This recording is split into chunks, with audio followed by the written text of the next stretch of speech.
এই যে সামনে চা বাগান, এটা আমরা এর থেকে একটু আগে যাব। আর আজকে এই পর্যন্তই ঘুরবো, তার কালকে দেখা যাক কি করা যায়। পুলিশ উগলে তো ধরলাম, এই যে দাঁড়াইছিলি না, বুঝে গেছি যে আনন্দ লোকে গাড়ি চালাচ্ছি, বুঝতে পারলি? স্যাট কাজ করবে, মানে এমনভাবে গাড়ি চালাবি মদ মাতালের মতো। এটাই দার্জিলিংটা উঠছে না, কার্সিং পাহাড়টা। রাত হয়ে গেল না, আর একটু ভালো ভিডিও আসতো যদি আর একটু আগে বেরোতাম, তোকে 3টের সময় উঠে আলাম এখন। তাও ঠিকই আছে। এই যে ফিল্ডটা বলছিস ভিডিওওয়ালা, এটা থরি পাবি?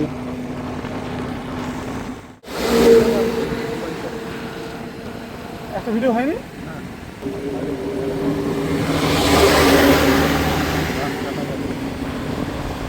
কি আমার